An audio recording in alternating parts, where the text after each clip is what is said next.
Thank you. Zan, Zendagi, Azadi. I stand here to add my voice to the call for freedom for the women of Iran. I add my voice to scream with outrage at the human rights and abuses being perpetrated by state actors of Iran against its own people. I thank all the people of Iranian descent who are here today. It's incredible to see. And I thank those of non-Iranian heritage that are here. I thank you too. We must all add our voices. It's so important. We must stand up to this incredible injustice.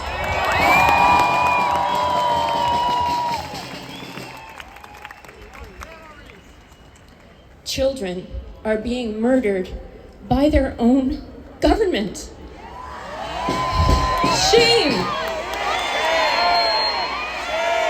Shame! I stand here with my colleague, Brittany Anderson, the youngest MLA in our legislature, the BC NDP government, the youngest MLA in our legislature, who works with young people to bring their voices into government, not to take them out, not to hurt them, to raise their voices. We should be listening to youth. We should be hearing them.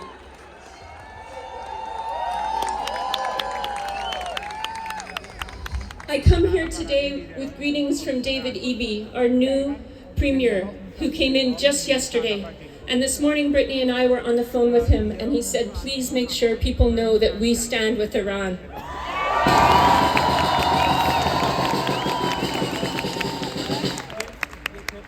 Government's job is to protect its citizens. The simplest, most basic job of government is to protect its citizens.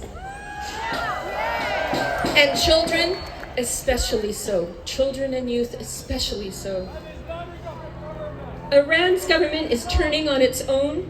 Women and youth are leading the fight against oppression with courage, with such bravery and conviction, and with far too much blood in the streets.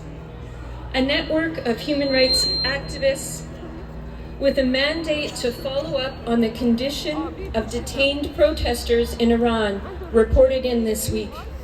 They reported of dire human rights violations, such as torture, sexual abuse, threats of rape.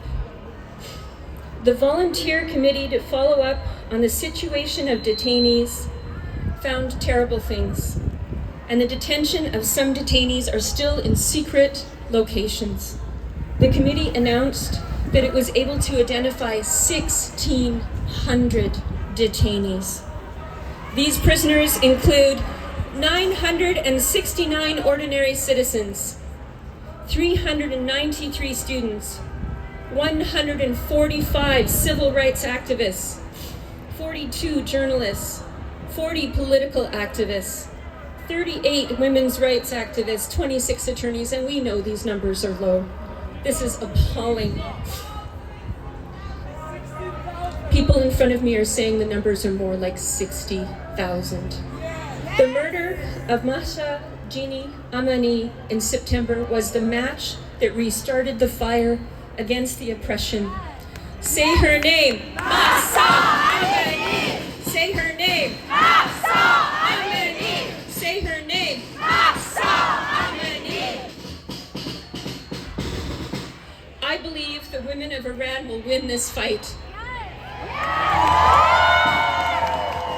They have truth and they have justice on their side. People all over the world are raising their voices to force the Republic of Iran to stop this violence against their own people.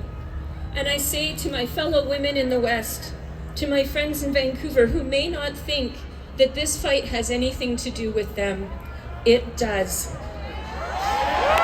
It does. This is not just a fight for the women of Iran. The abuses these women have faced are appalling, they're shocking, they're heartbreaking, and they're familiar. Women all over the world are bound together by a desire to live in freedom from violence. all over the world, all of us together.